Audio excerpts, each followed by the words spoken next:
Shalom. దేవుని పరిశుద్ధ నామానికి మహిమ కలుగును గాక. మన ప్రభువును రక్షకుడైన యేసుక్రీస్తు యెహోషువ మెస్సీ నామములో యెహోషువ మెస్సీ ఆత్మీయ కుటుంబ సభ్యులందరికీ నా హృదయపూర్వక వందనాలు, ఉదయకాలపు శుభాలు తెలియజేస్తున్నాను. యెషయా గ్రంథము 54వ అధ్యాయము 14వ వచనంలో ఈ విధంగా వ్రాయబడి ఉంది: నీవు నీతి గలదానవై స్థాపించబడుదువు, నీవు భయపడనక్కర్లేదు. బాధించువారు నీకు దూరముగా నుందురు, భీతి నీకు దూరముగా ఉండును, అది నీ దగ్గరకు రానే రాదు. ఎంత చక్కని మాట చూడండి. భీతి అనగా భయము నీకు దూరముగా ఉండను, అది నీ దగ్గరకు రాదు.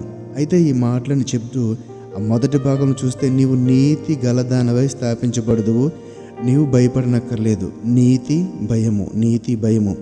ఎవరైతే నీతిగా బ్రతికారో చూడండి, చాలా కాన్ఫిడెంట్గా ఉంటారు, ఆత్మవిశ్వాసంతో ఉంటారు. అయితే పాపము చేసే స్థితిలో ఉంటే కనుక లోపల ఏదో కొరత కనిపిస్తూనే ఉంటుంది. అంత ఆత్మవిశ్వాసంతో ఉండరేమో నాకు తెలిసి, ఏదో భయంతో ఉంటారు. ఎందుకంటే ఎవరికైనా తెలుస్తుందేమో, ఎవరైనా చూస్తారేమో, ఎవరైనా విన్నారేమో అని ఏదో తెలియని ఆ లోపల భయము మనల్ని తొలుస్తూ ఉంటుంది. కాబట్టి నీతి గలదానవై నీవు స్థాపించబడదువు, భీతి నీకు దూరంగా ఉండను, అది నీ దగ్గరకు రానే రాదు.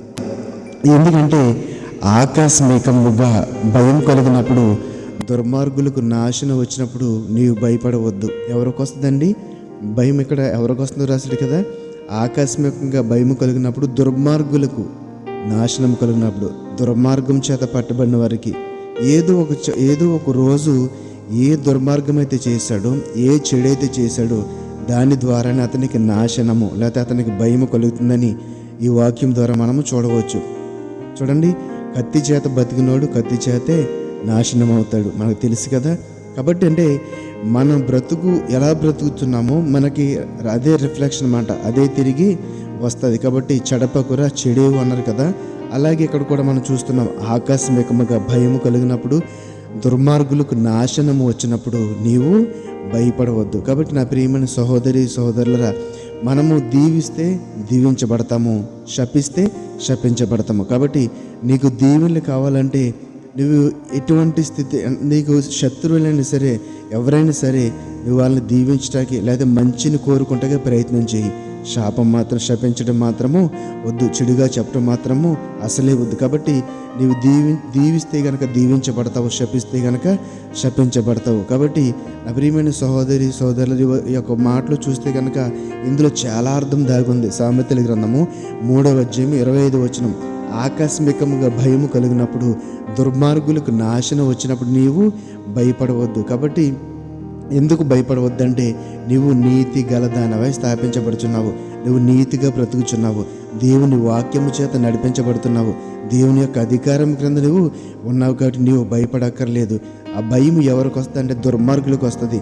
ఆ నాశనం ఎవరికి వస్తుంది అంటే ఆ దుర్మార్గం చేత బ్రతుకుచున్న వారికి వస్తుంది. కాబట్టి నేను కన్నులారా చూచితిని గనుక, బాధించేవారు ఇకను సంచరింపకుండాను, తిరుగులాడు సైన్యములు నా మందిరం మీదకి రాకుండాను, దానిని కాపాడుకుంటకై నేను ఒక దండుపేటను ఏర్పరచేదను. జకర్యా గ్రంథము 9వ అధ్యాయము 8వ వచనము చూస్తున్న ఈ మాటను, నేను కన్నులారా చూచితిని గనుక, బాధించేవారు ఇకను సంచరింపకుండా, తిరుగులాడు సైన్యములు నా మందిరం మీద రాకుండా దాన్ని కాపాడుకుంటకై నేను దండుపేటను ఏర్పరిచేదనని చెబుతున్నాడు. కాబట్టి ఈ యొక్క మాట చూస్తే కనుక, నీవు నీతి గలదానవై స్థాపించబడదువు, నీవు భయపడనక్కర్లేదు, బాధించేవారు నీకు దూరముగా ఉందరు. జకర్యా కూడా చేస్తున్న పని అదే.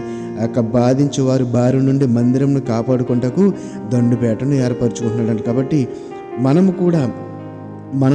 కూడా సాతాను నుండి విడుదల పొందుటకు, సాతాను క్రియల నుండి విడిపించబట్టకు మన చుట్టూ వాక్యం అనే ఖడ్గమును, మన చుట్టూ వాక్యం అనే అగ్ని ప్రాకారములను, ప్రార్థనని అగ్ని ప్రాకారములను ఏర్పరచుకుంటే గనక, తండ్రి అయిన దేవుని చేతులు మనమందరం కూడా ఉంటే గనక మనకు కూడా ఏ భయము, ఏ నాశనం లేకుండా ఒక స్థితి గలవారమై, నీతి న్యాయ యథార్థతలు గల స్థితి గలవారమై బ్రతుకుచు దేవుని చేత అంటుకట్టబడి దేవునికి విధేయులై జీవిస్తే కనుక మనకి రక్షణ ప్రాకారము ఆయనే.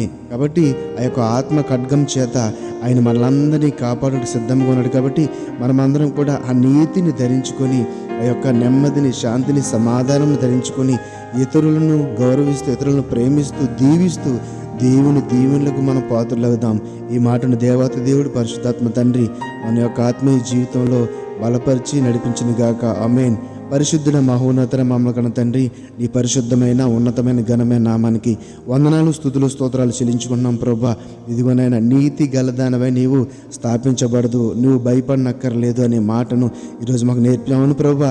మేము నీ యందు భయభక్తులు కలిగి నాయన మీరు చెప్పిన మార్గంలో నడిస్తే తండ్రి ప్రభా, మాలో భయం ఉంటుంది తండ్రి ప్రభా, మాలో పాపం ఉండదు కదా ప్రభా, మేము ఆత్మవిశ్వాసం జీవించగలుగుతాం. అటువంటి కృపను నాకు మాకు మా అందరినీ దయచేయమని, నీ కృపలో భద్రపరచమని, వాక్యానుసారమైన జీవితం కృపను దయచేయమని నజరేయుడైన యేషువా మెస్సీ నామములో ప్రార్థన అడిగి వేడుకొనుచున్నాము తండ్రి.